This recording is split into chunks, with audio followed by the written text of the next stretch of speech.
Russell, pansin mo ba? Parang biglaan ang pagkamatay ni Aling Soledad. Nakita ko pa siya naglalaro ng mahjong kasamang tiyahin ko nung nakaraang araw eh. Malamang matanda na siya, Mandy. Kaya expected na gagraduate na. Gagraduate. Ang slow mo talaga. Ibig kong sabihin, narating niya na ang finish line. Oras niya na para makipagkita kay San Pedro. Grabe ka, parang graduation lang talaga ha. Pero hindi naman ganun katanda si Aling Soledad. Nasa 50 anyos pa nga lang ata siya eh. Baka may problema sa kalusugan. At hindi lahat maswerte nga abot sa mataas na edad. Yung iba nga, 30 pa lang, laglag na. Oo nga no. Pero teka, may naririnig ka ba? Ano yun? Parang tunog ng gulong. Wheelchair? Baka siguro may ibang matanda dito. Ay, hindi ko alam. Baka isa sa mga kamag-anak ni Mang Ignacio. Baka si Lolo Hernan. Lolo Hernan? Yung matandang lumpo? Akala ko ba patay na yun? Hoy, baliw ka ba? Buhay pa yung matanda, no? Iya. Anong ginagawa niyo dito sa mansyon sa 10 oras ng gabi? At bakit kayo nagwawalis dito? Nagwawalis lang po kami dito, Lolo. Inutusan lang po ni Tia Hilda. Hindi niyo ba alam ang isang pamahiin? Ay, pamahiin lang po yun, Lolo. Hindi dapat katakutan. Diyan ka nagkakamali, iho. Tingnan mo, parang gumagalaw yung kabaong. Sinasabi ko sa inyo, huwag kayong magwali sa lamay. Tinataboy niyo ang kaluluwa ng namatay. Ano pang ibig niyong sabihin? Kapag itinaboy niyo ang kaluluwa ng namatay, maaari siyang mabuhay. Susundan niya kayo hanggang sa kayo ang susunod na mamamatay. Lolo, sigurado po ba kayong patay na talaga si Aling Soledad? Oo, patay na siya pero ginambala niyo ang kaluluwa niya. Russell, naniniwala ka ba sa kanya? Hindi ko alam. Pero, tingnan nga natin ang kabaong. Ala, nasa na si Aling Soledad? Ba't nawawalang bangkay niya? Ako ba ang hinahanap niyo?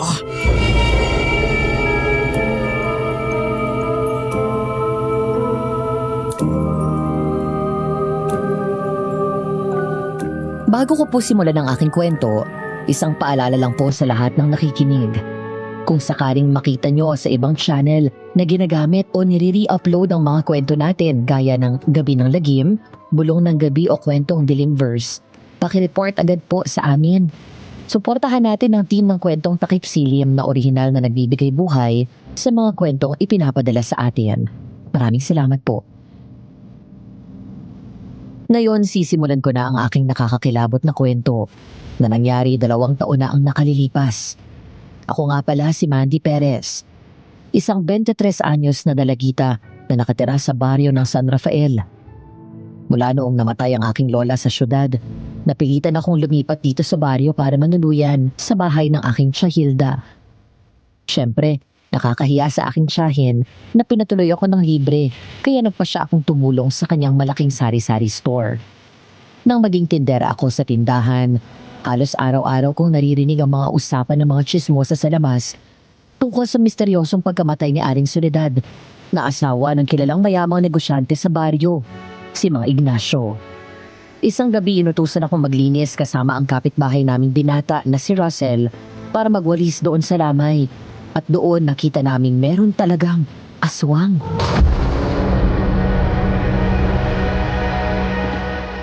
Mandy, ihatid mo tong mga kakanin mamaya sa mansyon nila Mang Ignacio para may makain ang mga bisita sa lamay.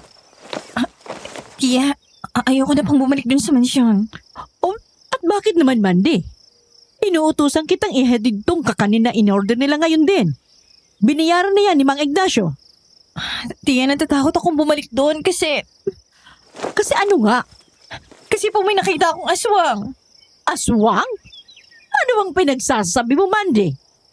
Nagpapariniwala ka naman sa mga tsismosa sa labas na nag-iimbento ng kwento. Tia Hilda, totoo po ang sinasabi ko. Kahit tanungin mo pa si Russell, may nakita po talaga kami habang nagwawalis kami dun sa lamay. Nakita naming nawala si Aling Soledad sa loob ng kabaong, tapos nakita namin siya sa kisame na nakalambitin. Mandy, Kung ano-ano na naman ang pinapanood mo kaya ka nagkakaganyan. Kagagaling ko lang din kaninang madaling araw doon. Nandun lang si Soledad sa kabaong niya. Nasisiraan ka lang ng bait. Ha? Pero hindi talaga ako nag-iimbento. Kitang-kita ko talaga na naging aswang siya. Manahimik ka, Mandy. Sinasabi mo lang yan kasi tinatamad ka. Mabuti pang ihatid mo na to doon. Naghihintay na mga bisita. Wala akong magawa kundi sumunod sa utos ng aking tiyahin. Kahit ano pang gawin kong paliwanag, wala naman akong maipakitang pruweba. Nakakabaliw nga ang sinasabi ko. Mahirap paniwalaan. Dinala ko na lang ang mga supot ng kakanin at dinala sa labas. Pero hindi agad ako dumiretso sa mansyon. Dumaan muna ako sa bahay ng kaibigan kong si Russell.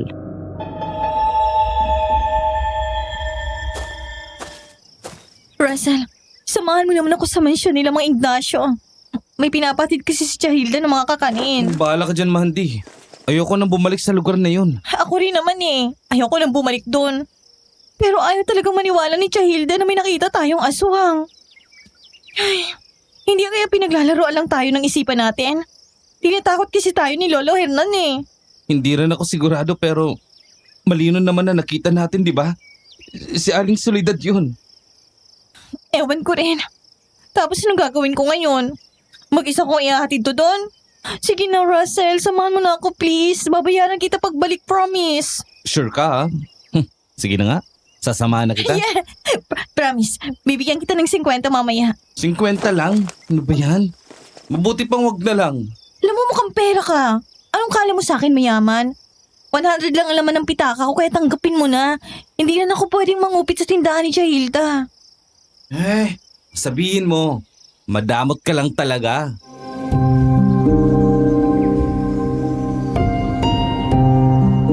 Kaming pumasok ni Russell sa mansyon at napansin naming medyo maraming bisita ang dumalo sa lamay.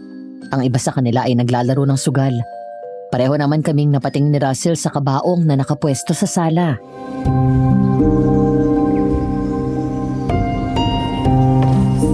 Ang sabi ni Chahilda, nasa loob lang daw ng kabaong si Aling Soledad. Kaya nagtataka talaga ako kung totoo ba nakita natin o baka nababaliw lang tayong dalawa ng gabing yun. Silipin kaya natin ulit. Baliw ka ba? Ilalapag ko lang itong mga kanin tapos lalayas agad. Pero nasan kaya si Lolo Hernan? Tanungin kaya natin siya tungkol dun sa nangyari.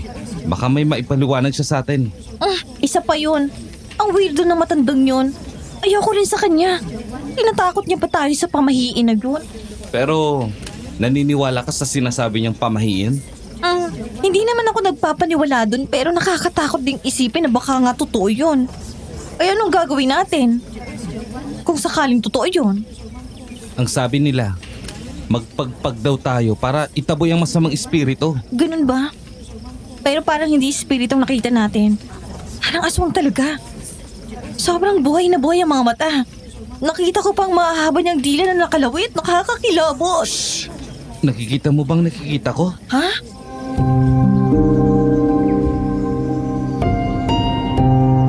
Napatingin ako sa tinitingnan na direksyon ni Russell at nakita ko ang pinsan kong si Lydia nakausap si Mang Ignacio sa sulok. Pansin kong parang malapit silang dalawa. Masayang nagkikwentuhan.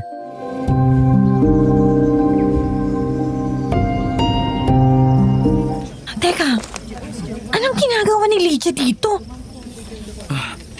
Ano kayang pinag-uusapan ng dalawa? Tsaka, mukhang may something sa tinginan nila eh. Anong sinasabi mo dyan, Russell? Sobrang slow mo talaga kahit kailan, Mandy. Hindi mo ba napapansin na mukhang naging malapit si Lydia kay Mang Ignacio simula nang mamatay si Aling Soledad? Huwag kang magsalita ng ganyan, Russell. Nagsiselos ka lang kasi busted ka lagi sa pinsan ko. Hindi ah. Pero napapansin ko lang talaga na nagiging madalas ang pagbisita ni Lydia dito. Malamang, may lamay, tsaka malapit naman talaga si Lydia sa kanila. Kasi matagal nang naging alalay si Chahilda ni Mang Ignacio at Lolo Hernan. Sus, pinagtatanggol mo pang pinsan mo eh. Halata naman sa kinikilos niya na inaakit niya si Mang Ignacio. Kaya ayaw niya akong sagutin kasi wala naman akong pera. Hindi katulad ni Mang Ignacio na ubod ng yaman. Hoy, isa pang paninira mo sa pinsan ko, mababatukan talaga kita. Oh, ano? Alis ka na ba? Kasi ako alis na. Mamaya na, sasabayan ko na lang si Lydia pa uwi. Oo siya, sige. Pero bigay mo muna sa akin yung 50 ko. Oh, eto na nga oh.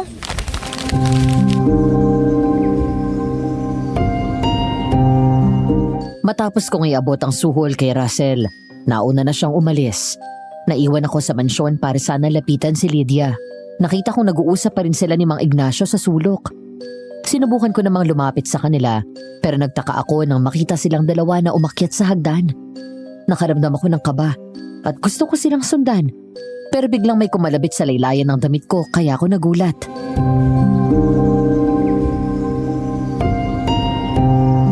Iha, bumalik ka na pala dito sa mansion. Lolo Hernan naman, ginulat niyo naman ako. Ikaw lang pala. At bakit ka na andito, Iha? Nagatid lang po ako ng kakanin na niluto ni Chahilda para sa mga bisita sa lamay. Nasaan? Bigyan mo naman ako. Hindi ko pa natitikman. Sige po, teka lang po. Kukuha lang ako sa mesa.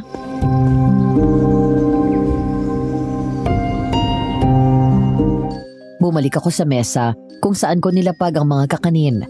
Pero pagtingin ko sa cellophane, halos wala nang natira dahil kinuha na ng mga bisita.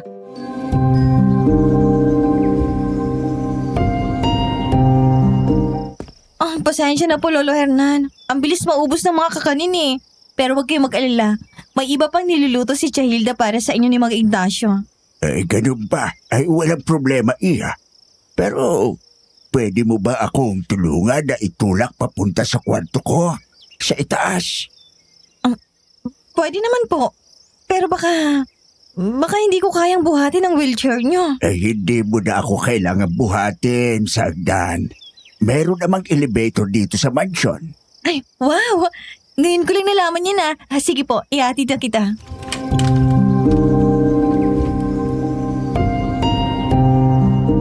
Napilitan lang talaga akong ihatid ang matanda dahil ang tunay kong sadya ay sundan si Lydia at Mang Ignacio sa taas. Nais kong malaman kung anong nangyayari sa kanilang dalawa. Saan bang kwarto nyo dito, Lolo? Doon sa dulo ng pasilyo, Iha. Yun ang kwarto ko. Sige po, ihatid na kita sa loob. Gusto mo ba akong samahan sa loob para magtsaa? Wag na po, nakakaya naman po. Huwag ka nagmahiya. Tanggapin mo na ang alok ko bilang pasasalamat sa pagtulong mo sa lamay. Pero hahanapin ko pa po kasi ang pinsan kong si Lydia. Nakita ko po kasi siyang umakyat dito kasama si Mang Ignacio. Yung pinsan mo ba? May gusto ka bang malaman tungkol sa kanila? Bakit po? Ano pong meron sa dalawa? Kung gusto mong malaman ay samahan mo ako sa loob para pag-usapan natin.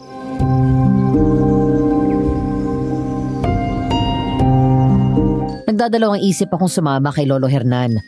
Hindi maganda ang kutob ko sa kanya. Pero sa daming tanong sa isipan ko, tinuloy kong samahan siya sa loob ng kwarto.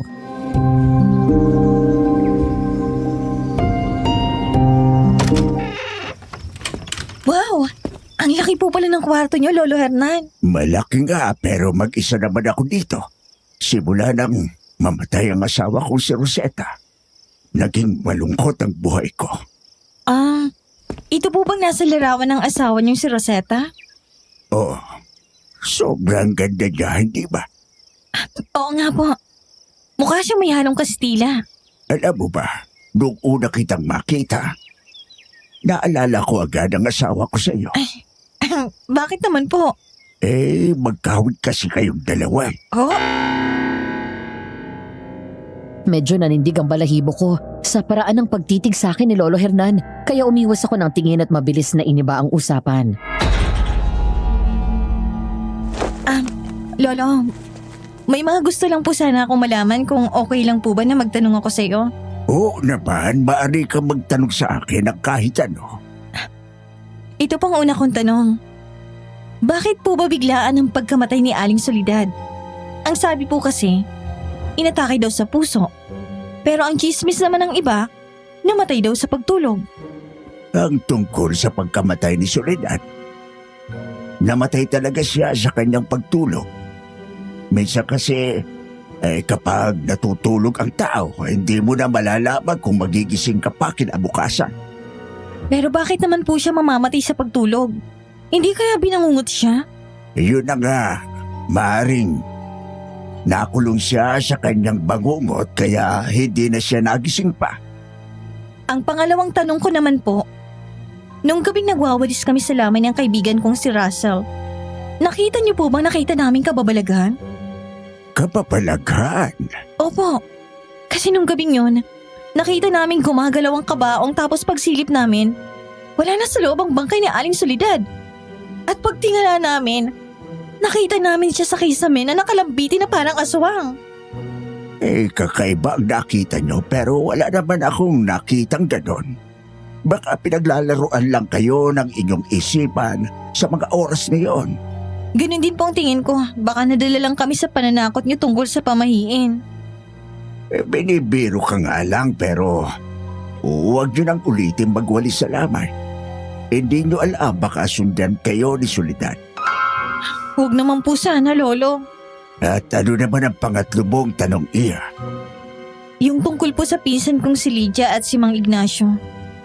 May alam po ba kayo kung anong namamagitan sa dalawa? Hindi pa ba sinasabi ng tiyahin mo sa'yo? Wala naman pong sinasabi ang tiyahin ko. Pero ano po ba yun? Iha, sinasabi ko sa'yo sa tuwing namamatayan ang anak kong si Ignacio ng asawa. Naghahanap siya ng kapalit nito. Ano? Sinasabi po ba ninyong si Lydia ang papalit kay Aling Soledad? Parang gano'n na ka. Pero hindi maaari. Sobrang bata pa ng pinsan ko para ipakasal kay Mang Ignacio. Tumayo ako para lumabas sana, pero nagitla ako nang hindi ko mabuksan ang pinto. Nanigas ako sa kinatatayuan ko at dahan-dahan na lumingon sa matanda. Pwede na po ba akong lumabas? Huwag ka munang lumabas. Hindi pa tayo tapos mag-usap at may ibibigay pa ako sa'yo. Sige po. Bakit po ba ito nakalak? Ay, automatic na naglalak ang pinto sa loob. Pero huwag kang mag-alala. May susi naman ako. Maupo ka lang muna at uminom muna ng tsa. Salamat na lang po. Marami rin kasi ako nainom na juice sa bahay. Walang problema. Hindi naman kita pinipilit na uminom. Pero sobrang sarap ng tsa na yan. Mula pa yan sa Amerika. Nginingitian ko na lang ang matanda kahit nangangatog na ang mga tuhod ko sa takot na baka hindi ako makalabas dun sa kwarto. Pinanood ko naman siyang buksan ng drawer at may hinahanap doon. Mahilig ka bang magsuot ng alahas, Iha? Hindi po ako mahilig magsuot ng alahas eh. At bakit naman? Ang ganda mong yan, nababagay sa iyong magsuot ng mga alahas. Mas lalo kang titingkad. Kaya may ibibigay ako sa iyo. Hindi na po kailangan, Lolo. Nakakaya naman po. Huwag ka nang mahiya, Iha. Minsan lang akong magbigay ng regalo at saka espesyal itong ibibigay ko sa iyo. Bakit niyo naman po ako bibigyan ng regalo? Hindi ko naman po birthday. Di ba't sinabi ko kanina, gusto kong magbigay sa iyo dahil sa pagtulong mo sa lamay. Kaya ito ang gantimpala ko sa iyo. Iniabot ni Lolo Hernan sa akin ang isang maliit na kulay pulang kahon at tinanggap ko naman ito. Pagbukas ko sa kahon, namangha ako nang makita ang laman. Isang mamahaling pulseras na gawa sa ginto. Hala, ang ganda naman po nito. Pero pasensya na po, Lolo Hernan. Hindi ko ito matatanggap. Hindi po ako karapat-dapat para tumanggap ng kahit anong alahas. Baka sobrang laki pa ng halaga nito. Malaki talaga ang halaga niyan at ayaw kong ibigay yan sa kahit na sinong hindi nararapat. Pero ikaw, ang alam kong nararapat na bigyan yan. Wala naman pong espesyal sa akin para suotin to. Kaya pasensya na po. Hindi ko talaga ito matatanggap. Iha, tanggapin mo na itong pulseras. Alam mo bang meron niyang proteksyon sa mga masasamang espiritu o kahit anong nilalang?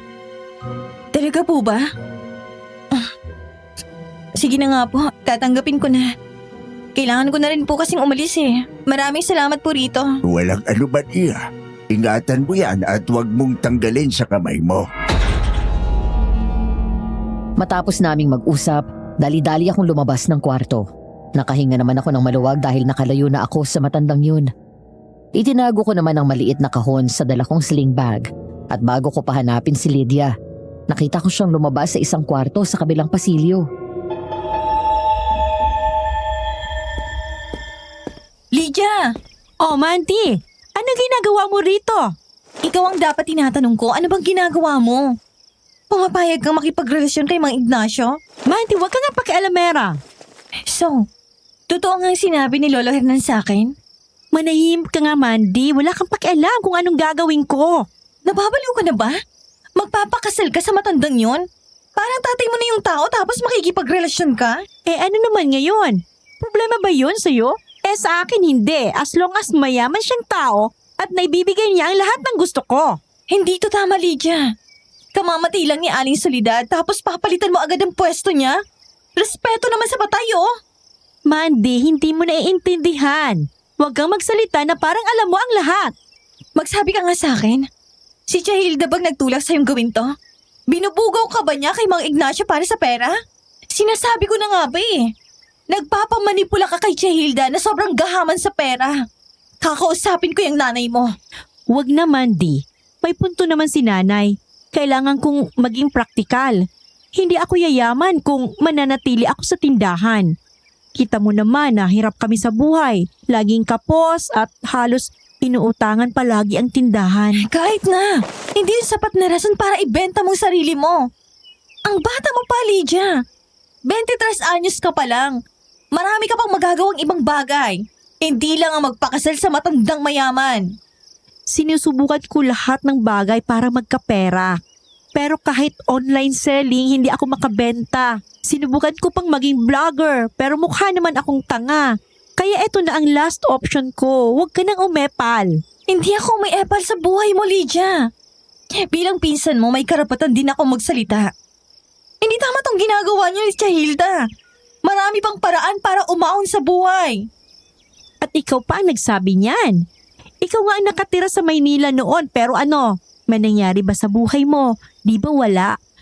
Bumalik ka pa rin naman dito sa baryo at sa amin pa nakikitira. Hindi mo alam ang pinagdaanan ko doon, Lydia. Namatay si Lola Conchita kaya nahihirapan akong bumangon sa buhay. Tsaka hindi ako nakikitira sa inyo ng libre. May iba din akong racket para makatulong sa bayarin sa kuryente. Oh, huwag ka nang magkwenta. Ang mabuti pa, umalis ka na dito at bumalik ka na sa tindahan. Huwag na huwag ka nang mangingialam sa buhay ko kung ayaw mong palayasin kita sa bahay. Tinalikuran ako ng aking pinsan at bumaba ito sa hagdan. Naiwan naman akong nakatayong mag-isa sa pasilyo. Napatingin ako sa kwarto kung saan lumabas si Lydia na sa tingin ko'y kwarto ni Mang Ignacio. At saan ka pupunta? Po? Mukhang may hinahanap ka, Mandy. Yung pinsan mo bang si Lydia? Opo. Pero mukhang wala naman siya rito kaya aalis na ako. Teka lang, Mandy. Nakita kitang pumasok sa kwarto ng ama ko. Anong ginagawa mo doon? Nagpatulong lang po si Lolo Hernan na magpatulak ng wheelchair niya. Mabuti naman. Salamat sa kabutihan mo. Heto, tanggapin mo ang 5,000. Hala, hindi na po kailangan, Mang Ignacio. Hindi naman po ako nagpapasuhol. Tanggapin mo na, Mandy. Huwag ka nang maya. Makakatulong din sa'yo to. Tsaka nakita ko ang kasipagan mong tumulong sa lamay ng asawa ko. Maraming salamat po, Mang Ignacio. Tinanggap ko na lang din ang 5,000. Sadyang nagpapakipot lang ako ng konti pero sobrang kailangan ko talaga ng pera. May kailangan pa kasi akong bayarang parcel. Pagkaalis ko doon sa mansyon, bumalik ako sa tindahan para magbantay.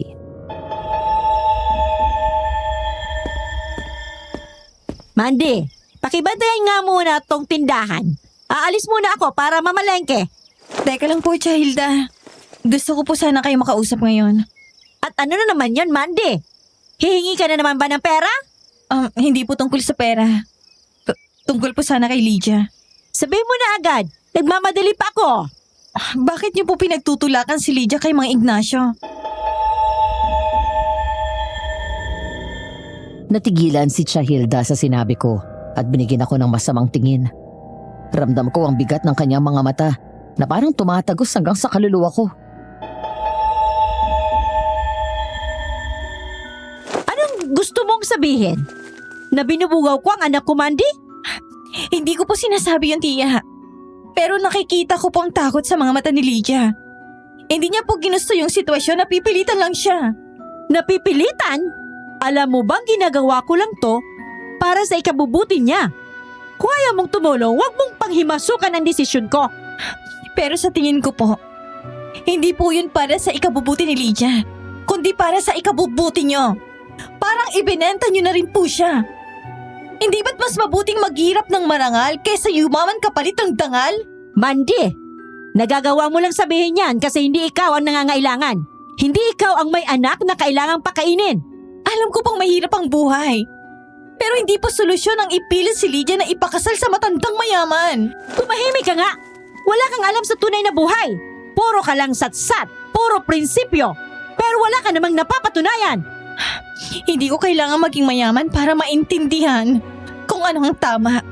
Ang mahalaga, marunong pa rin ako makinig sa konsensya ko. Hindi ka mapapakain ng konsensya. Mababayaran ba ng konsensya mo ang mga utang ko, ha? Hindi po. Pero si Lydia ang magbabayad ng mga kahihiyan at kasalanan niyo. Aba! Ikaw pa talaga ang matapang! Pinapakain lang kita dito, kaya wag mo akong tuturuan kung papaano mabuhay! Tia, hindi ko po kayo tinuturuan. Nagsasabi lang ako ng totoo. Kasi ayoko magsisi kayo balang araw. Ang yabang mo, Mandy! Akala mo kung sino kang banal! Eh bakit hanggang ngayon, wala ka pa ring nararating? At least, hindi po ako nakikipagkasundo sa demonyo para lang mabuhay. Aba! Talagang sinasagot mo pa ako ngayon, ha? Ha? Childa! Tumahimik ka! Kung ayaw mo sa mga desisyon ko, mas mabuti pa, umalis ka na lang!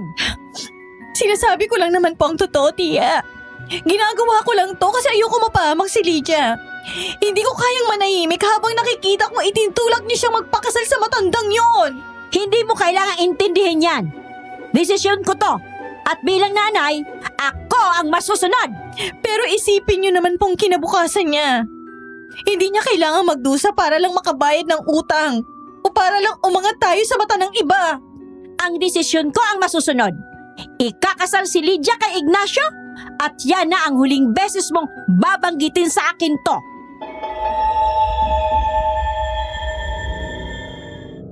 Tumalikod si Chahilda at kinuha ang bayong sa may pinto. Hindi man lang niya ako nilingon bago siya lumabas ng tindahan. Naiwan akong tulala, hawak ang namumulang pisngi, habang dahan-dahang nanlalabong paningin ko sa mga luhang pilit kong pinipigilan. Hindi ako papayag. Hindi ko hayaang masirang buhay niya. Mandy, nandito ka pa pala. Akala ko sarado ng tindahan ni Chahilda. Sarado na. Ako lang naiwan. Kinukuha ko lang itong mga sinampay dito sa labas. Pwede ba akong humingi ng pabor? Kailangan ko lang kasi ng 2 dilata. Konting bigas. Wala pa akong kinikita ngayong linggo eh. Russell, paulit-ulit na lang tayo. Ang laki na ng utang mo dito. Kapag nalaman ni Chahilda na nagpapautang na naman ako talagang mapapagalitan. Uy, hindi naman ako tatakbo. Magbabayad naman ako kapag may trabaho na ako. Sandali lang to. Panghapunan lang. Huwag ka nang mangutang. Aabutin na lang kita ng pera. Binigyan kasi ako kanina ni Mang Ignacio ng 5,000 matapos kong tumulong sa lamay. Buti ka pa naka-jackpot. Sana pala hindi ako kagad umalis doon kanina umaga. Kumuha ako ng 1,000 sa pitaka, saka inabot kay Russell. Naawa ko sa kaibigan kong hikahos din sa buhay. Katulad ko din siyang hindi nakapagtapos sa pag-aaral at nandun lang sa baryo. Rumaraket-raket ng kahit anong trabaho, mabuhay lang. Utang ba to o bigay mo talaga? Sa'yo na yan. Hindi mo na kailangang bayaran. Ba, suplada ka ngayon ah. May problema ba? Wala, pagod lang ako. Hindi ako naniniwala dyan. Alam kong may gumugulo sa'yo, Mandy.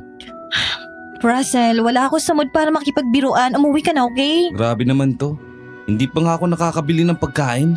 Sige, kukuha muna ako sa tindahan. Pero, ano ba talagang problema? Halata sa mukha mo eh. Sige na, sabihin mo na sa akin. Baka sakaling makatulong ako. Wala naman talaga. Pero Pero ano? si Lydia, ikakasal na kay Mang Ignacio. Ano? Totoo. Sinabi sa akin kanina ni Lolo Hernan. Tsaka si Chahilda mismo ang nagsabi na matutuloy ang kasal nila. Hindi pwede yun, Mandy. Sobrang bata pa ni Lydia. Alam ko. Kaya nga ako nagmamakaawa sa tiyahin ko kanina pero ayaw niyang makinig. Hindi ako papayag. Matagal ko nang nililigawan si Lydia. Mahal ko siya, Mandy. Hindi ko hayaang mapunta siya sa isang matandang kagaya ni Mang Ignacio. Russell, kahit anong sabihin natin na kapag desisyon na si Chahilda, wala tayong magagawa. Paano kung pigilan natin? Pigilan? Paano? Hindi mo kilala si Chahilda, Russell. Kapag sinabi niya mangyayari talaga yun. Pero hindi naman tayo pwedeng manahimik na lang, di ba? Hindi ba't pareho tayong nagmamalasakit kay Lydia? Oo. Pero baka mas lalo lang siyang mapahamak kapag nalaman ni Chahilda na nangingialam tayo. Hindi ko kayang manood lang. Kailangan nating gumawa ng paraan. Kung may paraan ka, sabihin mo. Pero dapat walang masaktan, lalo na si Lydia. Alam mo naman na matatakotin si Lydia, di ba? Oo. Matatakotin siya. At ano namang naiisip mo? E di takutin natin siya. Sabihin natin na may aswang sa mansyon ni Mang Ignacio. Seryoso ka ba? Siyempre, alam mong duwag yun. Kapag narinig niyang may aswang sa lugar na tinitirhan nila ni Mang Ignacio, baka umatras siya. Pero baka magalit si Chahilda kay Lydia kung aatras siya sa kasunduan. Mas mabuti ang ganun kaysa naman tuluyan siya magpakasal kay Mang Ignacio, di ba? Minsan, kailangan din natin gumamit ng pananakot para mailigtas ang isang tao. Russell, kung ito lang ang paraan, baka kailangan ko ng sumugal. Hindi ka nag-iisa, Mandy. Tutulungan kita. Hindi natin hayaang matuloy ang kasal na yan. Sige, pero dapat mag-ingat tayo ha. Kapag nalaman ng tiyahin ko, baka pareho tayong mapahamak. Kaya nga may plano tayo, di ba? Ako nang bahala kung paano natin siya tatakutin.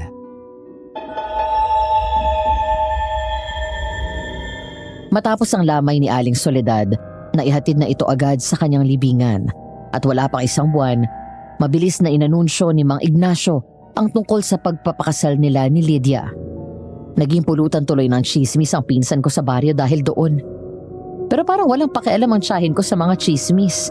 Inanyayahan naman kami sa mansyon para sa maliit na salo-salo at kahit labag sa loob ko ang kasunduan ng pagpapakasal ni Lydia at Mang Ignacio, sumama na lang din ako para magbigay galang. Oy, Ignacio, kailan ba talaga ang kasal niyo ni Lydia? Para makapaghanda na kami, hindi pwedeng basta-basta lang. Dapat, bongga.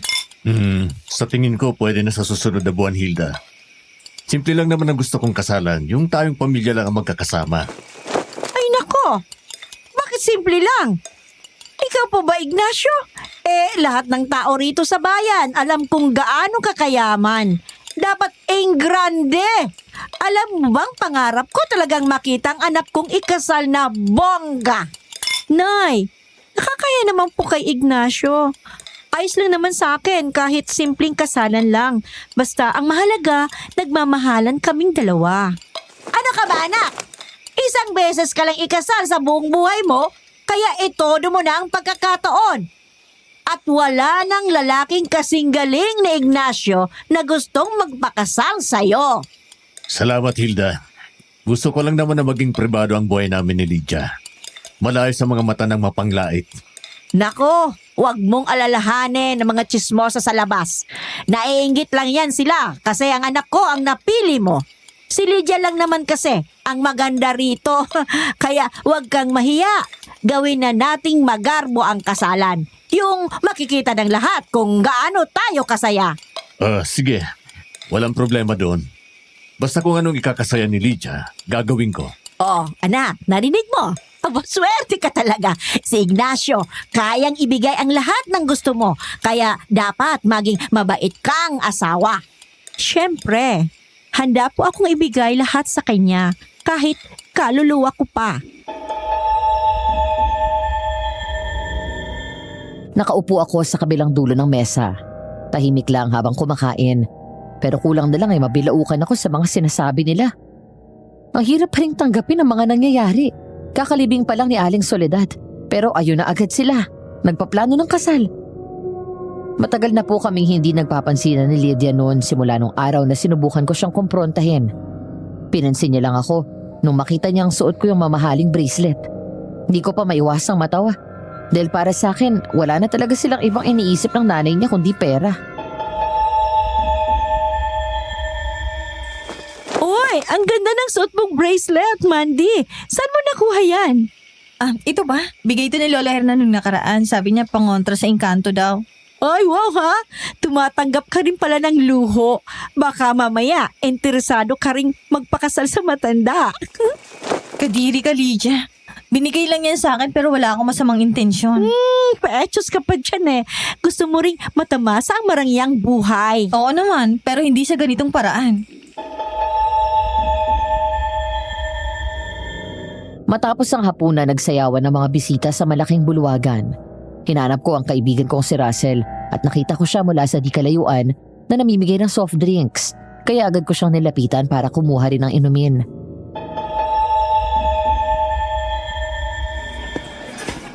Mandy, handa na yung mga susuitin kong panakot doon. Nilagay ko na sa likod ng mga lumang baul sa storage room. Hihintayin ko na lang kayo mamaya. Teka, Russell. Sigurado ka manggagana to? Baka mahuli tayo ni Chahilda o kaya ni Mang Ignacio. Lalo na yung matanda. Parang laging gising kahit hating gabi. Hindi nila to malalaman, promise. Takutan lang naman to eh. Walang masamang mangyayari. Parehas naman nating gusto na mapatras siya sa kasal, di ba? Ito na lang naiisip kong paraan. Magtiwala ka lang sa akin. Ay, sana nga matakot si Lydia sa gagawin natin. Oo naman, nakakatakot yung maskarang susuotin ko. Nabili ko pa yun sa lumang prop store doon sa bayan. Pag nakita yun ni Lydia, siguradong tatakbo yun palabas ng mansyon. Basta wag mo akong tatakutin ha. Gabi-gabi na nga akong kabado dito sa bahay na to.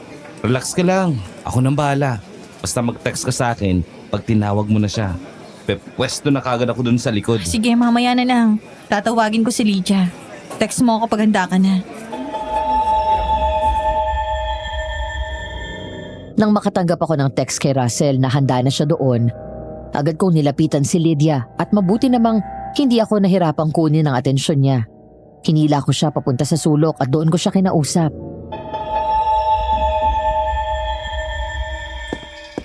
Oh, ano na namang problema mo, Mandy? Lydia, nahulog ko kasi ang bigay na mamahaling pulseras ko dun sa storage room. Pwede bang tulungan mo ako maghanap? Promise, ibibigay ko sa'yo yun pagkatapos. Ano? At bakit mo naman nahulog doon sa storage room? Ano bang ginagawa mo doon? Ano kasi may inutos lang sa akin kanina yung nagluluto na hanapin yung malaking kaserola. Ay naku, Mandy, panira ka talaga ng moment. Kita mo naman na nagsasayaw pa kami ni Ignacio. Sandali lang naman hindi tayo magtatagal. Pumayag naman si Lydia na samahan ako doon, kaya dumiretso kami sa loob ng storage room. Sobrang dilim din sa loob at dahil sira ang light switch, cellphone na lang namin ang ginamit naming pang ilaw. Dito mo ba talaga nawala? Eh, ang dilim-dilim dito, Mandy. Pwede naman bukas na lang. Nakakabanas ka talaga eh. Hindi pwedeng iwan ko na lang yung dito. Hahanapin yun ni Lolo Hernan at baka mapahiya ko pa kayo. Halika na, hanapin natin. Nandito lang yung nahulog sa sahig. O sige na, bilisin na natin. Ang lamig-lamig dito. Teka, parang nalak yung pinto. Oh no! Huwag mong sabihin nalak tayo dito. Hindi sandali. Susubukan kong buksan. Ayoko na dito, Mandy. Lumabas na tayo. Relax ka lang, makakalabas din tayo rito. Dalian mo na. Giniginaw ako rito. Kumalma ka nga lang dyan, Lydia. Huwag kang matakot. Kasama mo naman ako dito, oh. Mandy, narinig mo ba yun? Ang alin? Parang may umiiyak sa sulok. Sa una, akala ko si Russell lang na bahagi ng plano namin. Pero habang pinakikinggan ko ang tunog ng pag-iyak, nagdulot ito ng kakaibang kaba sa dibdib ko. Ramdam kong mabigat ang iyak na yun. Parang may matinding galit at bighati. Wala naman ah. Bulag ka ba? Tingnan mo nang mabuti. May nakatayo nga sa sulok. Nakita ko na nga pero baka manikin lang yun.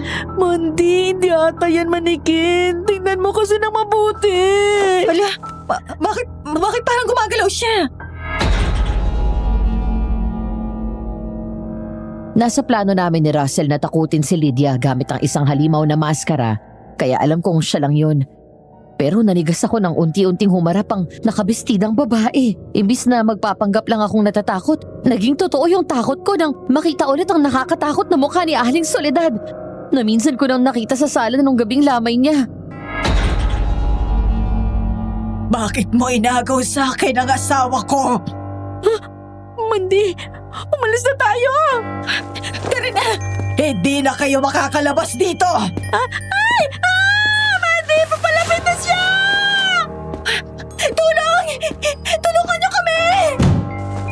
Uy! Ano nangyayari sa inyo? Russell! Sa kabutihang palad bumukas ang pinto, kaya kami nakalabas ni Lydia ng buhay. Halos namutla kaming dalawa dahil sa takot na makita si Aling Soledad. Sa sobrang takot ni Lydia, hinimatay siya sa sahig at mabuti na lang nasalo ni Russell ang ulo niya. Sira ka ba, Russell? Bakit mo pag ginamit sa pananako si Aling Soledad? Ano? Eh wala ako dun sa kwarto. Lumabas ako kanina dahil ihing-ihi na ako. At ano bang nakita niyo sa loob? Imposible! Huwag mo nga akong pinagluloko dyan! Seryoso nga ako. Nagulat na lang din ako ng pagbalik ko. Narinig ko nagsisigawan na kayo sa loob. Russell, hindi ka maniniwala sa nakita namin sa loob. May babae doon. Si Aling Soledad na naman ba? Russell, hindi tayo nasisiraan ng bait tungkol sa nakita natin nung nakaraan. May aswang talaga sa mansyon na to. At siya yun. Hindi siya matatahimik kung pakakasalan ni Mang Ignacio si Lydia. Sinasabi mo bang hindi niya matanggap na namatay siya at pinagpalit sa ibang babae? Kaya gusto niya tayong takutin? Oo nga, kaya kailangan nating pigilan ang kasal. Mapipigilan natin yun kapag ipinaliwanag natin kay Lydia. Makikinig naman siya dahil nakita niya rin mismo, di ba? Oo, alam niyang si Aling Soledad yun.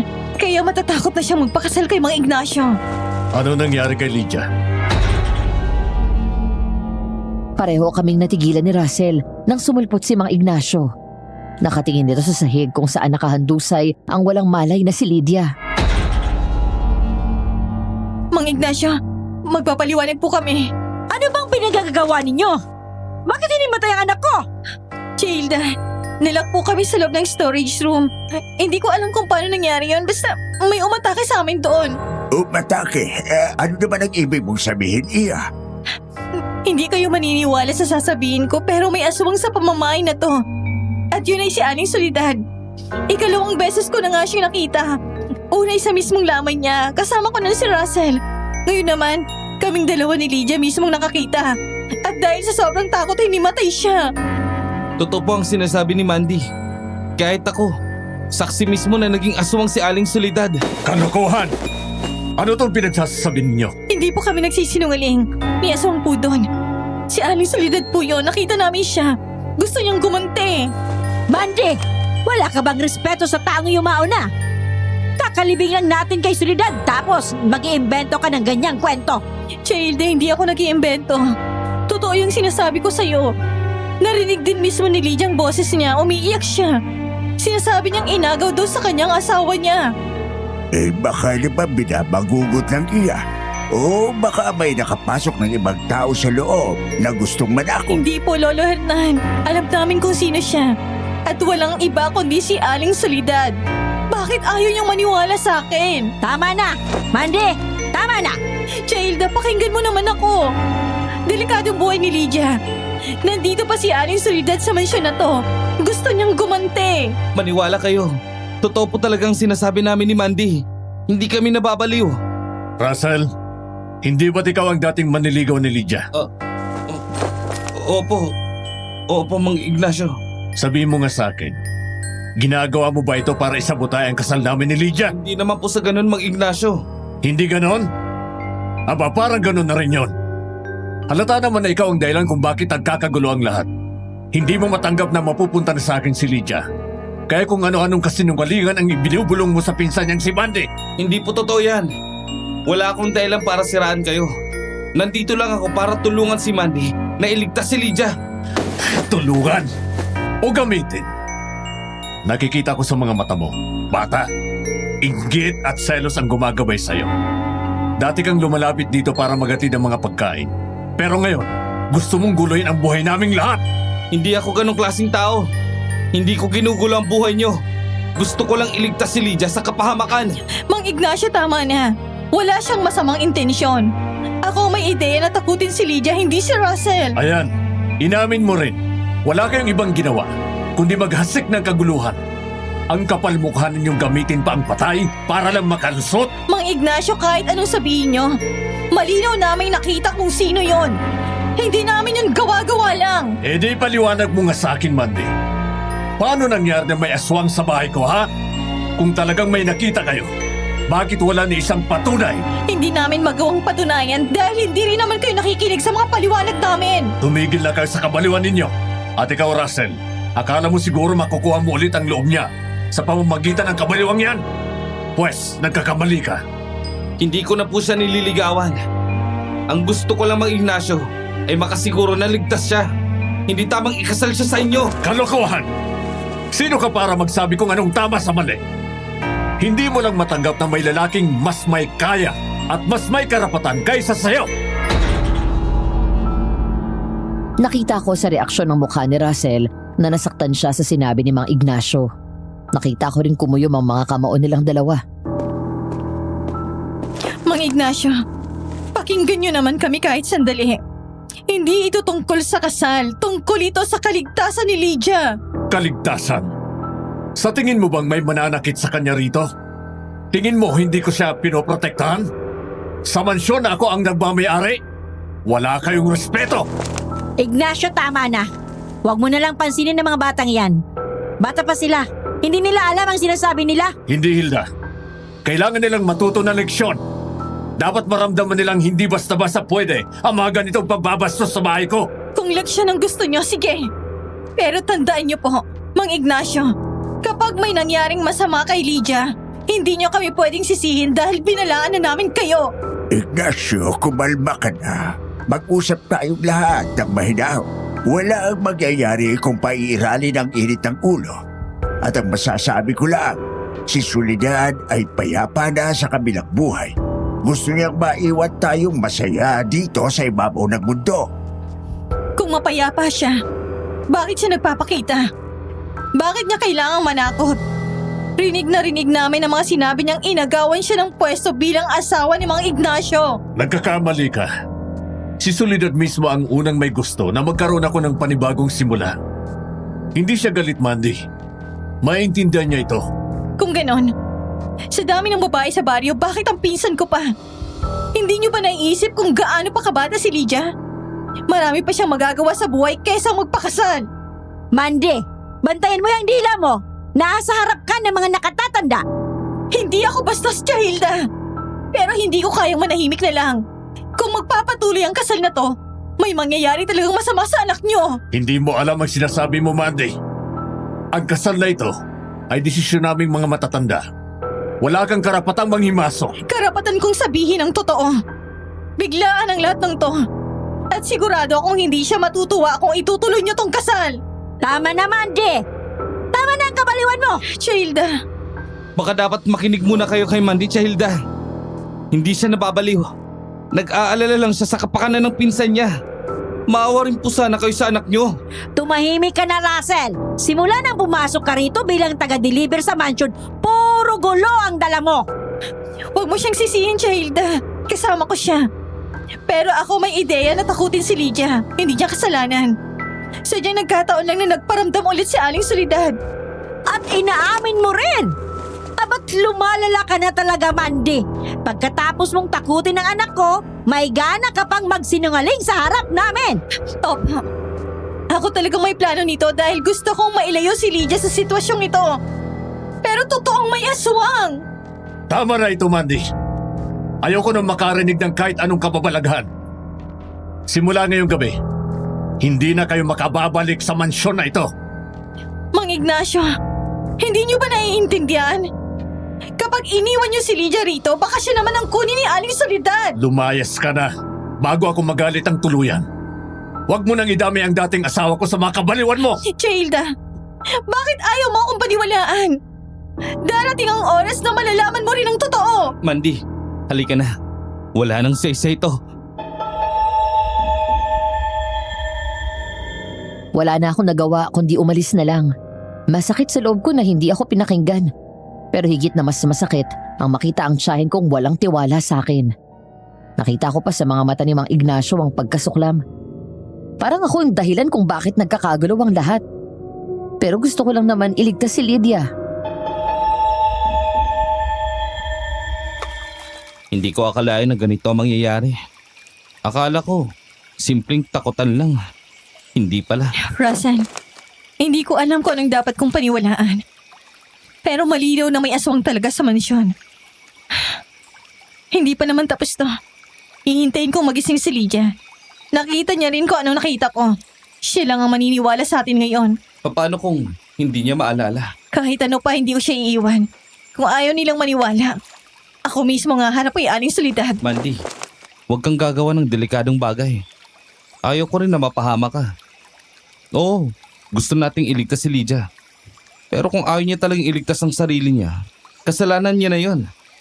Delikado na nga lahat simula pa lang. Pero kung may natitira pa akong magagawa, yun ay ang ilayo si Lydia sa kapahamakan. Kahit masamang ugali nun, pero parang kapatid ko na siya. Pareho kaming lumaki dito sa baryo. Sadyang galit lang siya sa akin kasi umalis nga kami ni Lola papuntang Maynila. Nagmumuni-muni ako sa mga bagay habang nakatanaw sa pag-agos ng ilog. Ramdam ko naman ang malamig na hangin na parang humahaplos sa batok ko. Parang may mga matang nakamasid sa amin mula sa dilim. Mula sa bintana pumasok ang sinag ng araw. Tahimik sa loob ng bahay. Nakahanda na ang almusal sa mesa, ngunit malayo ang iniisip ko. Nakaupo ako sa gilid ng mesa. Hawak ang tasa ng lumalamig kong kape.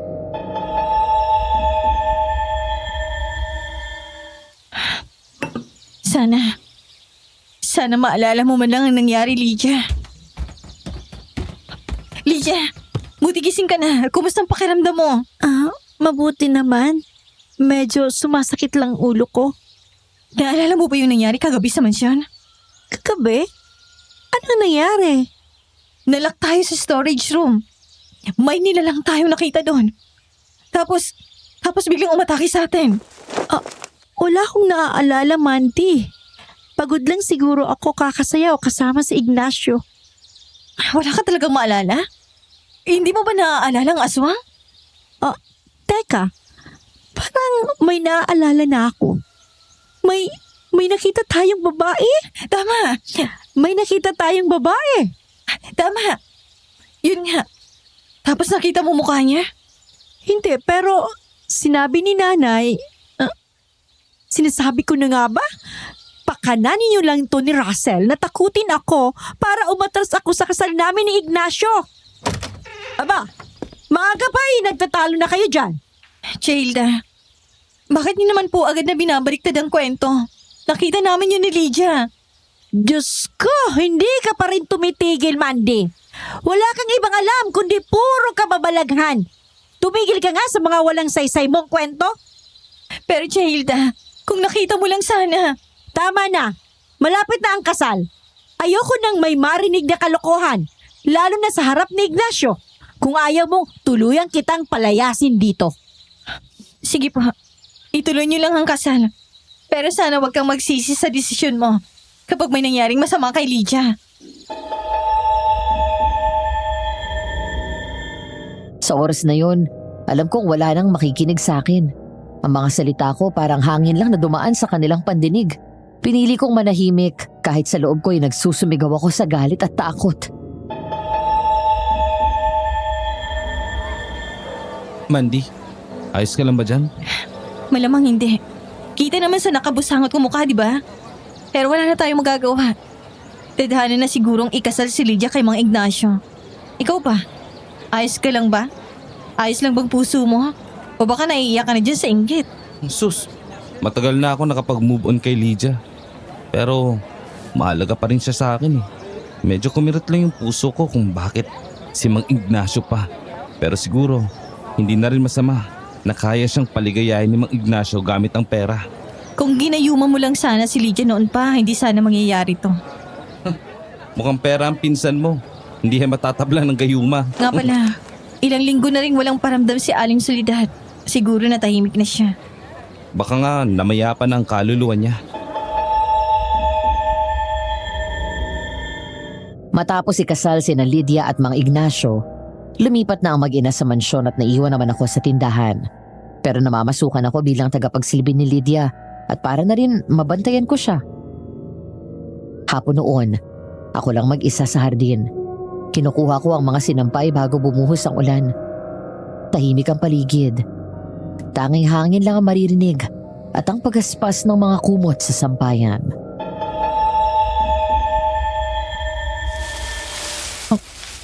May tao ba dyan?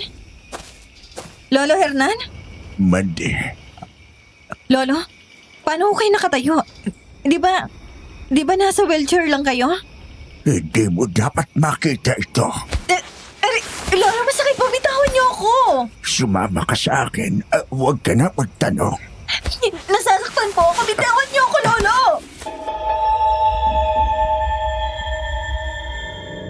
Hinila ako ni Lolo Hernan papunta sa likod ng bahay. Isinandal niya ako sa pader ng mariin at parang ayaw niya akong pakawalan. Nang tumingin ako sa kanya, doon ko nakita ang mga mata niyang biglang nagliwanag. Hindi mo dapat ito nakita, Mandy. Lolo Hernan. Anong nangyayari? Tumingin ka lang sa mga mata ko para makalimot. Mandy? Mandy, ayos ka lang ba? Pasensya na po, Mang Ignacio. Wala ho ito. Sigurado ka ba? Para kang namumutla. Ayos lang po talaga ako, Mang Ignacio. Napuyat lang kasi ako kagabi. Hindi ako makatulog. Aba Mandy, yan ang sinasabi ko sa'yo. Ang mga gamit dito hindi basta-basta. Alam mo bang mamahalin niyang baso na yan? Pasensya na po, Hilda. Hindi ko po sinasadya. Hindi sinasadya pero ikaw pa rin ang may gawa. Kaya sa susunod, mag-ingat ka. Tama na, Hilda. Aksidente lang naman. Maupo ka na, Mandy. Kumain ka muna. Tahimik akong naupo sa mesa. Ramdam ko pa rin ang mabilis na tibok ng puso ko. Sa kabila ng lahat, hindi ko maiwasang mapatingin kay Lolo Hernan sa dulo ng mesa. Kamusta na kayo dun sa mansyon? Si Lydia, okay lang ba siya? Oo. Mukhang masaya naman siya. Lagi nga sila magkasama ni Mang Ignacio. Buti naman kung ganun. At ikaw, Mandy, parang malalim ang iniisip mo. Okay lang naman ako pero parang may kakaibang nangyari sa akin. Pero hindi ko naman maalala kung ano yun. Kakaiba? Mhm. Ano yun? Ang naaalala ko lang, nasa hardin ako bandang 6:00 ng hapon. Nangunguha lang ng sinampay. Pero bigla ko nakita si Lolo Hernan na nakakapaglakad. Si Lolo Hernan? Nakakapaglakad? Talagang nananaginip ka lang. Hindi ko nga alam pero sobrang totoo niya. Basta huli nakita ko, nakatingin siya sa akin tapos hinila niya ako papalapit. Yung mga mata niya nakita ko ring nagliwanag. Baka bangungot lang talaga yun. Huwag mo na masyadong isipin yun, Mandy. May stress ka lang lalo. Pero paano kung totoo? Maniniwala ka ba sa akin? Hindi naman sa hindi ako naniniwala sa iyo, Mandy. Pero mukhang sobrang napapagod ka na sa kakatrabaho doon sa mansyon. Ang laki na nga ng eyebags mo. Mabuti pa magpahinga ka rin. Tsaka, hindi ko rin masisisi kung nakakaramdam ka ng kakaiba doon. Nakakakilabot naman talaga yung mansyon na yun. Minsan na rin tayong may nakita doon, di ba? Kaya, alam kong may kakaiba talaga doon. Pero tandaan mo, huwag mong hayaang lamunin ka ng takot.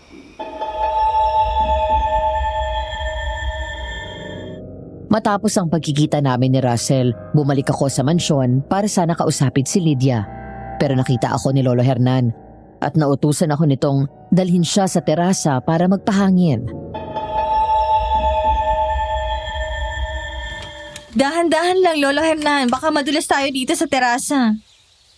Ayos lang ako, Iya. Kung gusto ko lang lumanghap ng sariwang hangin, matagal na rin akong hindi nakakalabas. Mabutit na isip mong lumabas, Lolo Hernan. Maganda pa naman ang panahon ngayon. Oo nga. Minsan kasi nakakulong lang ako sa silid. Walang kausap. Mabuti na lang at naandito ka at sinasamahan ako. Lolo Hernan, may itatanong lang sana ako. Ano yun, Iya? Nakakapaglakad pa po ba kayo noon? 5 taon na ako hindi nakakalakad. Ganun po ba? Ang tagal na rin po pala pero hindi niyo po ba sinubukang magpa-physical therapy para makalakad ulit? Hindi ko na sinubukan iya. Tinanggap ko na rin. Minsan mas magaan sa dibdib kapag tanggap mo na ang mga bagay na hindi mo na kayang gawin. Oo nga po. Pasensya na po, Lolo. Pero medyo kakaibang tanong ko. Ayos lang iya, pero bakit bigla mo naman naisip yan? Wala po, Lolo. Naisip ko lang baka sakaling may himana. Aba, kung magyayari yon ay malaking himala nga. Pero sa ngayon, masaya na ako sa kinauupuan kong wheelchair. Matapos kong makipag-usap kay Lolo Hernan, ibinalik ko siya sa kanyang kwarto. Tsaka naman pumunta ako sa kwarto ni Lydia para kumustahin siya at ibigay ang binili kong pagkain.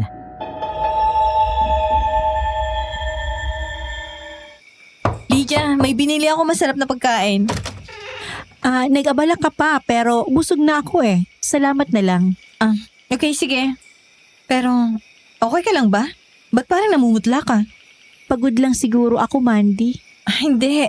Sobrang putla mo talaga. Mukha ka ng white lady. Ang mabuti pa, magpa-check up ka bukas. Baka kulang ka na sa dugo. Wag na, ayos lang talaga ako.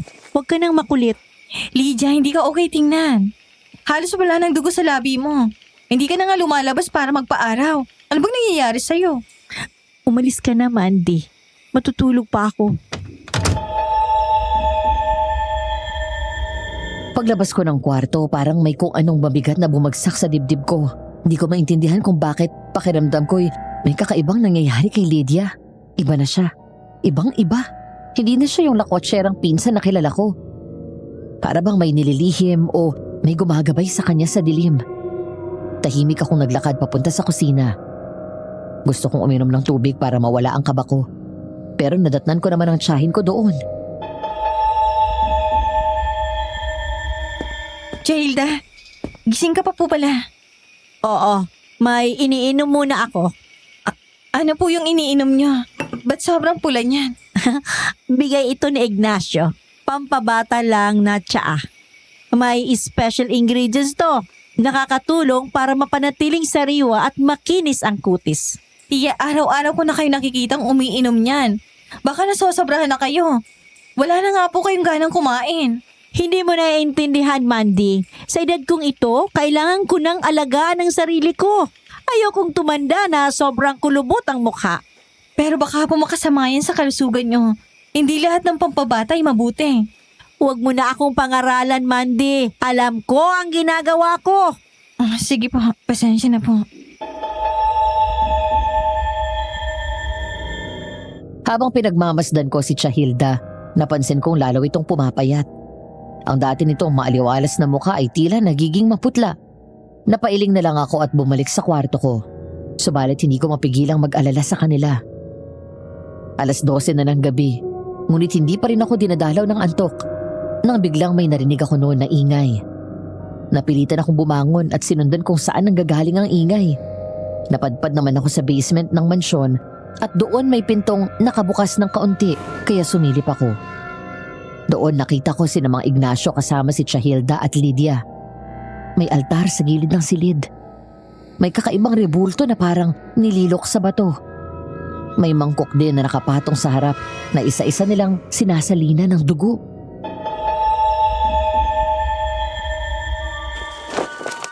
Diyos ko, anong ginagawa nila? Lola Hernan? Shh! Halika rito, Mandy. Sinasabi ko na nga ba nakakapaglakad kayo? Mamaya na yan. Halika na muna. Sumama ka sa akin bago ka pa nila mahuli. Hindi nga ako nababaliw. Nakita ko talaga kayo naglalakad. Nakita ko yung ginagawa nila sa basement. Ano yun? Ano ba nangyayari dito sa mansyon na to? Kumalma ka, Mandy. Wala kang dapat ipag-alala. Ang ginagawa nila ay para sa proteksyon ng pamilya laban kay Soledad. Protection? Pero bakit parang nag-aalay sila ng dugo? Huwag mong intindihin yun. Para yun sa kabubuti ng pinsan at tiyahin mo. Pinoprotektahan sila ni Ignacio labang kay Soledad. Ano? Hindi ba't hindi siya naniniwala nakita ko sa Soledad? Naguguluhan na ako sa mga nangyayari. Tsaka ikaw, bakit ka nagsinungaling sa akin? 5 taon yun ang sinasabing hindi kayo nakakalakad. Paano bigla kayo nakatayo ngayon?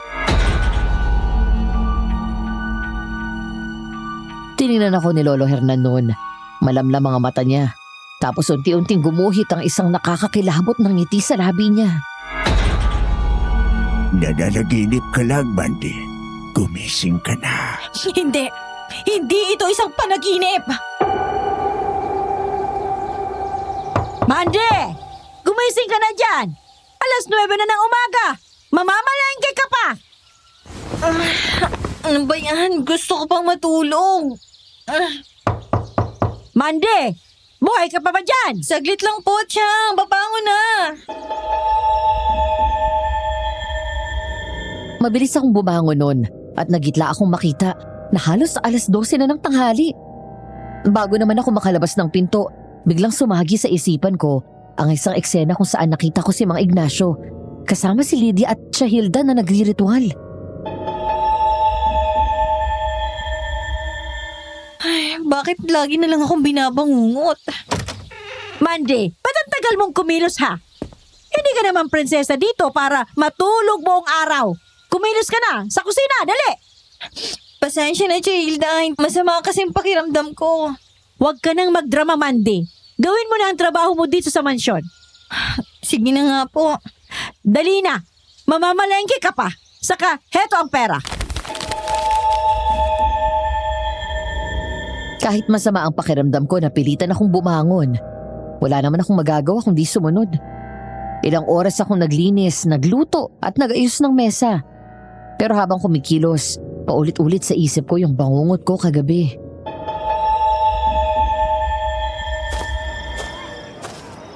Uy, Mandy, ang tagal mo nang di nagte-text ha. Anong balita dyan sa mansyon ni na Mang Ignacio? Ayos lang naman. Pero ewan ko ba? Parang hindi ako mapakali nitong mga nakaraang araw. Bakit? May problema ba? Ewan ko. Parang binabangungot ako gabi-gabi. Pero yung kagabi kakaiba talaga. Kakaiba. Ano na naman yan? Nakita ko si Mang Ignacio, si Lydia, pati si Chahilda. Nagre-ritual sila sa basement. May altar, may dugo, at nakita ko rin si Lolo Hernan na naglalakad ulit. Kakaiba nga yung mga panaginip mo ha. Oo. Pero hindi ko alam kung totoo o panaginip lang. Kasi pagkagising ko, nasa kama na ako. Stress na talaga yan. Pero, teka lang. Saan galing yung pulseras mo? Parang ngayon ko lang yun napansin Ito. Bigay ito ni Lolo Hernan. Sabi niya protection daw laban sa masasamang espiritu. Proteksyon? Hmm? Talaga lang ha. Pero alam mo ba? Minsan, ikwento ng lolo ko na may mga gamit daw na nilalagyan ng sumpa. Hindi lahat ng proteksyon ay talagang proteksyon.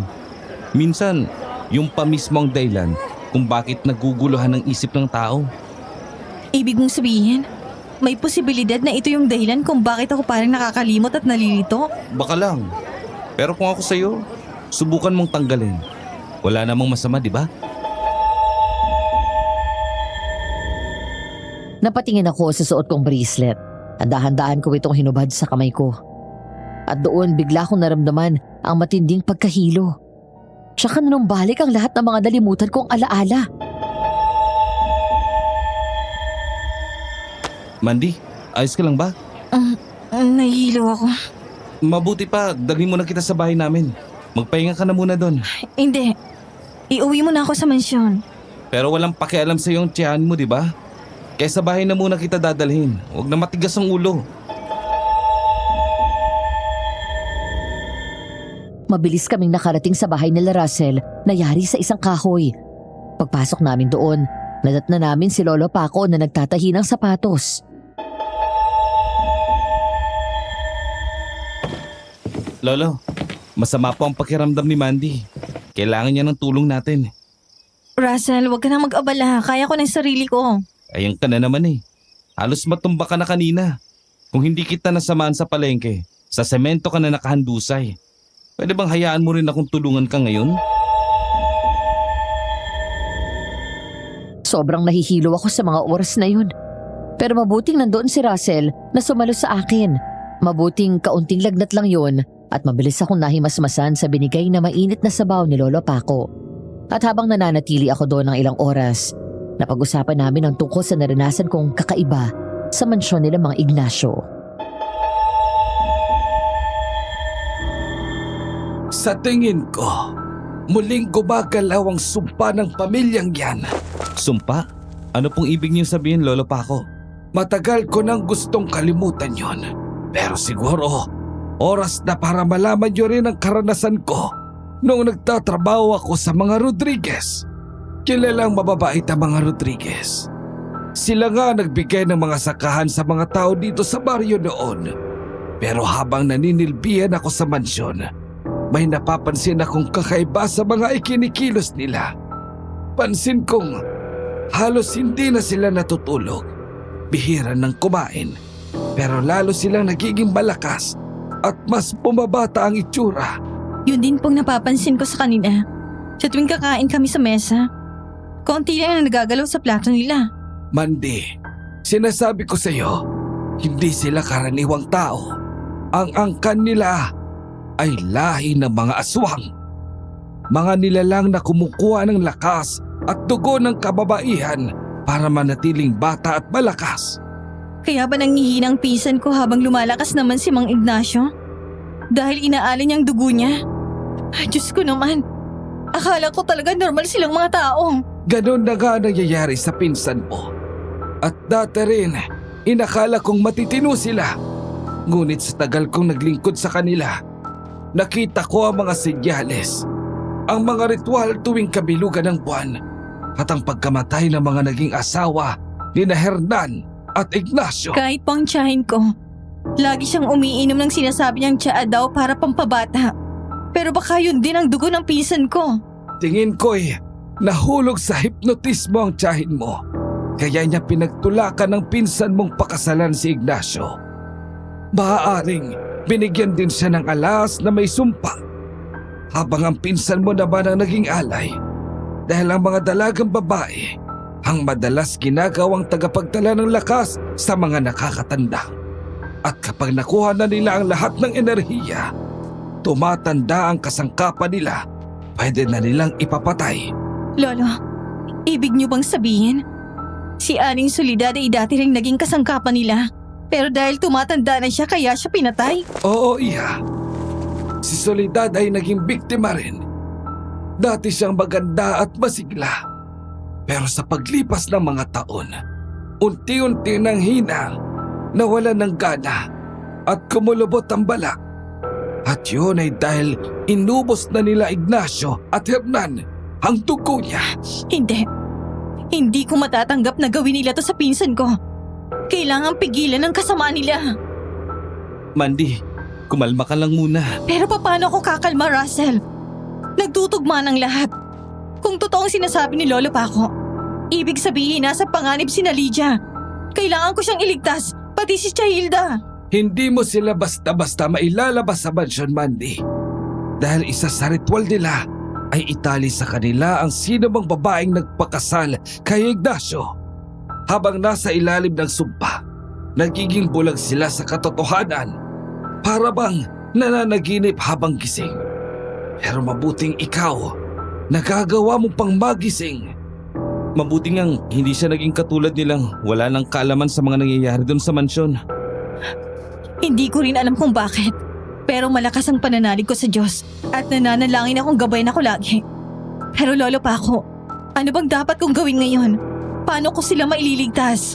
Ang tanging paraan lang para mawala ang sumpa ay sirain ang ugat ng kapangyarihan, ang ribulto sa altar. Hanggat naroon yon, tuloy ang sumpa at patuloy silang maghuhugas ng dugo ng iba para manatiling buhay. Ibig sabihin, kailangan kong bumalik sa mansyon. Hindi Mandy. Delikado yun. At nilalagnat ka pa nga, di ba? Wala na akong ibang pagpipilian, Russell. Kung hindi ko susubukang sirain yon, tuluyan ang malulunod sa dilim si Lydia at si Chahilda. Kung ganun, Mandy, ito ang tandaan mo. Huwag kang lalapit ng walang dalang panangga. Kaya may ibibigay ako sa iyong sandata. Ito ang polo na minana ko pa sa mga ninuno ko. Sinasabi nilang nakakapatay ito ng aswang dahil may basbas ito ng kapangyarihan ng babaylan. Ito ang magpoprotekta sa iyo laban sa mga nilalang na nasa loob ng mansyon na iyon. Kapag sinubukan kanilang atakihin, itaga mo ito diretso sa puso nila.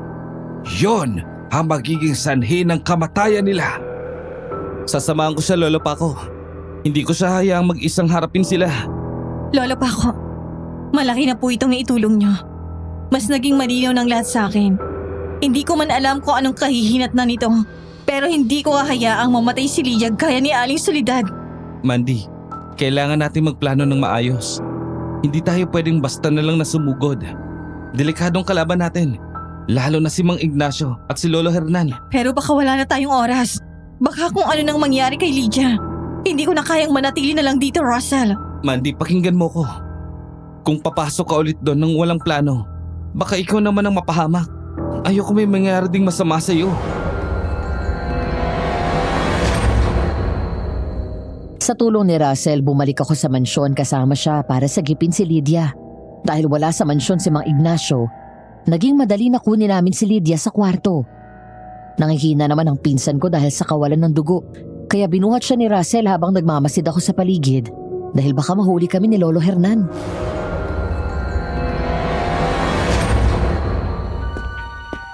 Hindi ko mahanap si Chahilda. Unahin muna nating ilabas si Lydia. Lydia, kumapit ka lang dyan. Saan niyo ba ako dadalhin? Kailangan na nating umalis dito. Hindi ligtas ang bahay na to, Lydia. Uubusin nilang dugo mo. Ano bang pinagsasasabi mo? Lydia, mga aswang sila. At saan nyo naman dadalhin ang asawa ko? Mang Ignacio, dadalhin ko lang si Lydia malapit sa center.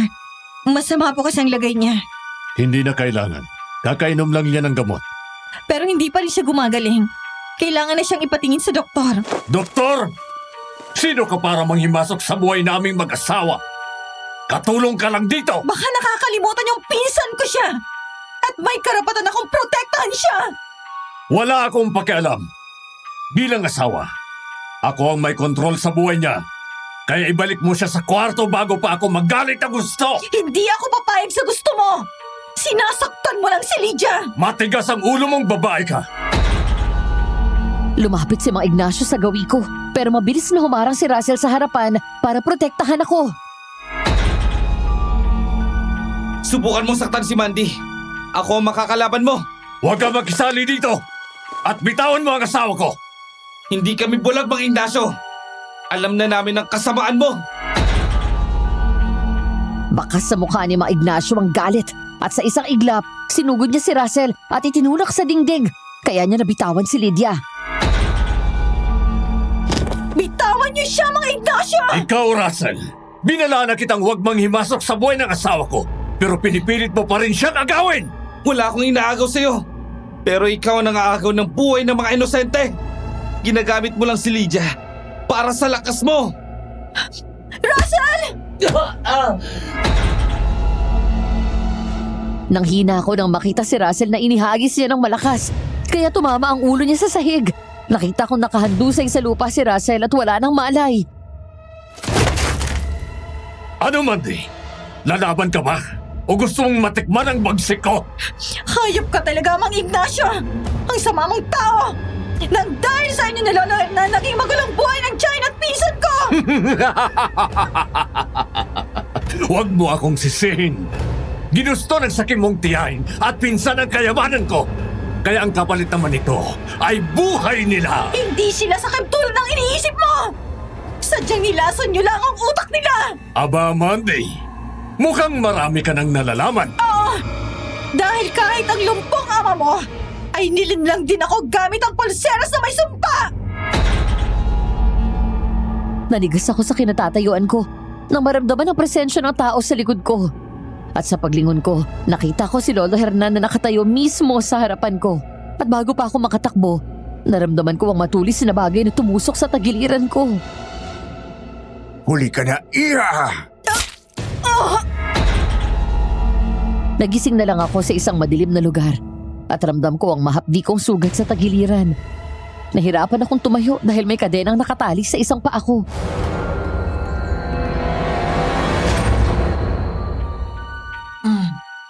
Mandy, Russell, nandyan ka ba? Mandy, nandito ako. Sobrang dilim, hindi kita makita. Huwag kang mag-alala. Kahit madilim ang paligid, ang mahalaga, naririnig natin ang boses ng isa't isa. Napahagulgol ako sa takot na hindi siya makita. Pakiramdam ko noon mag-isa na lang ako sa mundo. Pero sa kabila ng dilim, nakaramdam ako ng kapanatagan na marinig ang boses niya. Pero bigla siyang huminto sa pagsasalita, kaya ako kinabahan. Russell, nasan ka na? Sino yan? Russ, huwag ka naman magbiro. Nasa panganib na nga tayong dalawa. Oh, Aling Soledad. Please, huwag niyo akong saktan. Hindi ako kalaban. Hindi kita sasaktan. Muntik na akong himatayin sa takot na makita ng malapitan ang mukha ni Aling Soledad. Pero natigilan ako nang marinig ang boses niya. Hindi ako ang kalaban. Alam ko pong hindi ikaw ang kalaban namin. Ako ang biktima dito. Ang pamilya nila Hernan at Ignacio. Sila ang pumatay sa akin. Ang sasama nila. Paano nila nagawa yan sa'yo? Tinapon nila akong parang basura. Dahil nagustuhan ni Ignacio ang pinsan mong si Lydia. Kahit ibinigay ko sa kanya ang lahat. Pati kaluluwa ko. Pero nagawa niya akong pagtaksilan. Dito sa mismong kwartong ito, kinitil niya ang buhay ko. Gustuhin ko bang gumanti, pero hindi ko magawa. Dahil may mga proteksyong bumabalot sa kanila. Kaya ka ba nagpaparamdam sa akin na sa kaibigan ko? Dahil gusto mong humingi ng tulong? Oo, ikaw lang ang may kakayahan. Dahil hindi ka nagbubulag-bulagan. Kaya ikaw lang ang makakawasak sa kanila. Tulungan mo akong makaganti sa kanila. Kapag nagawa mo, maliligtas mo ang pinsan mo at ang tiyahin mo. Gagawin ko po, Aling Soledad. Sabihin niyo sa akin kung paano ko sila lalabanan. Madali lang ang gagawin mo.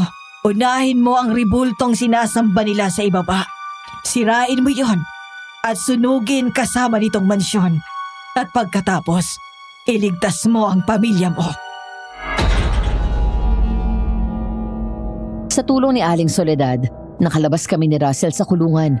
Tsaka dinala niya sa amin ang mga kinakailangan naming kagamitan. Ang bolo at ang gasolina para sunugin ang mansyon. Pareho man kaming nanghihina ni Russell dahil sa natamo naming sugat. Hindi yun naging dahilan para sumuko kami. Nagpatuloy kami sa misyon na sugpuin ang kasamaan ng mag-amang Rodriguez. Kaya hinanap namin ang basement kung saan nakatago ang rebulto. Nandito sila. Manatili ka lang sa likod ko. Huwag kang lumayo sa akin. Pero anong dapat nating gawin? Nakatali sina Lydia at Hilda. Mahihirapan tayong itakas sila. Tingin ko, kailangan nating ilihis ang atensyon nila para may oras tayong itakas sila at sirain ang rebulto. Sige, magandang ideya pero kailangan nating bilisan. Ako ang gumawa ng paraan para kunin ang atensyon nila mga Ignacio. Gumawa ko ng ingay mula sa taas, kaya sila lumabas doon sa basement at nagkaroon ng pagkakataon si Russell na makapasok doon. Ngunit hindi naging madali dahil kaunti lang ang oras na meron kami. Hindi pa rin namin magawang itakas sila Lydia at Hilda. Tumigil na kayo! Dito na magtatapos ang mga buhay ninyo! Huli na para iligtas sila! Nagkakamali ka, mga Ignacio. Hindi ka namin aatrasan. Tingin ninyo matatalo mo kami? Hindi kami ordinaryong tao na iniisip mo! Oo, hindi kayo mga tao dahil mga aswang kayo! Mga halimaw sa baryo! Bilib ako sa tapang nyo! Pero mauuwi pa rin kayong mga pagkain sa hapunan namin! Hindi ka dapat katakutan. Ikaw ang dapat na matakot dahil hindi magtatagal ang kasamaan nyo. Russell! Iagis mo ng gasolina ngayon na! Bitiwan niyo sila kung ayaw niyong itapon ko tong kandila sa sahig! Hindi nyo alam ang ginagawa ninyo! Hindi nyo kami mapapatay! Habang tinatakot namin sila, dumating naman si Aling Soledad sa loob na ikinagulat nila Mang Ignacio at Lolo Hernan. Baka sa mukha nila ang takot. Nabitiwan naman ni Russell ang kandila sa sahig kaya mabilis na kumalat ang apoy. Oh! Paanong buhay ka pa, Soledad? Ignacio, hindi ko pa oras na lisanin ang mundo. Dahil ako ang magtatapos nitong kasamaan nyo ng ama mo. Mandy, iligtas mo ng pamilya mo. Lumabas na kayo rito! Russell, kunin na natin si Lydia at si Shahilda. Bilis! Oo, bilisan natin. Bago pa tayo matrap dito sa loob. Pero teka, paano si Aling Soledad? Mandy, hindi na siya tulad dating nabubuhay ng normal. Isa siyang aswang na dapat nang namatay pero sadyang nabuhay siya para gumanti. Wala na tayong magagawa pa kundi umalis at iligtas sa mga sarili natin. Tuluyan na naming nilisan ang basement, kasama ang walang malay kong pinsan at tiyahin. Mabilis kaming nakalabas at doon pinanood namin na nilamon ng apoy ang mansyon. Naririnig ko naman ang sigaw ng mga nilalang doon. At bago pa matupok ang mansyon, nakita ko sa gitna ng apoy ang anino ni Aling Soledad na tinusok si Mang Ignacio gamit ang bolo.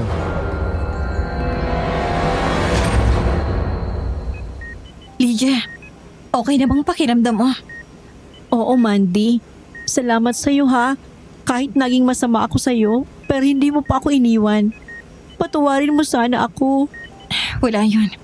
Pamilya tayo eh. Tsaka ikaw lang ang nag-iisa kong pinsan. Patawarin mo rin ako, Mandy. Naging sakim ako sa pera. Hindi ko alam ang pinasok ko at muntik pang mawala sa akin ang anak ko. Salamat talaga sa pagligtas mo sa buhay namin. Shahilda, tao lang din po kayo nagkakamali. Pero sana magbago na rin po kayo. At sana may natutunan rin kayong leksyon.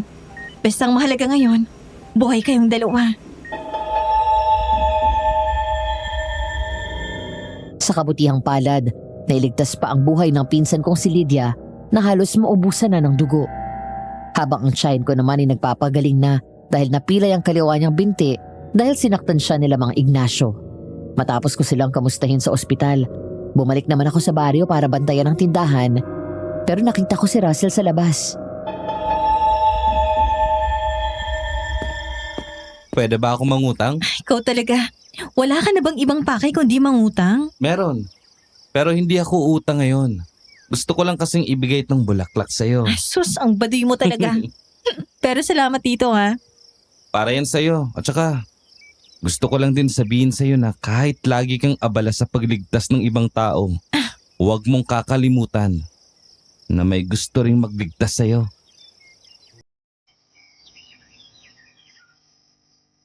Matapos ang lahat ng nangyari, muling bumalik ang katahimikan sa baryo. Doon ko naman napagtanto na minsan kailangan mo munang maranasan ang dilim bago mo makita ang liwanag. At doon ko naunawaan na ang tunay na pag-ibig ay hindi nasusukat sa yaman o ganda ng tahanan, kundi sa katapatan at tapang na ipaglaban na ang tama. Dahil sa huli, ang mga kayamanan ay nawawala, ngunit ang pusong tunay na nagmamahal ay mananatili habang buhay. Dito na nagtatapos ang kwento ko. Sana'y nagustuhan ninyo at may natutunan kayong mahalagang aral tungkol sa buhay at pamilya. Sa bawat dilim na ating hinaharap, lagi nating tandaan na may liwanag pa rin naghihintay. At kung sakaling mapakinggan ninyo ang kwento ko sa Takip Silim Channel, may nais lang sana akong iwang tanong. Kung ikaw ay nasa sitwasyon na nanganganib ang mga mahal mo sa buhay, magagawa mo ba silang iligtas kahit hindi naging mabuti ang trato nila sa iyo?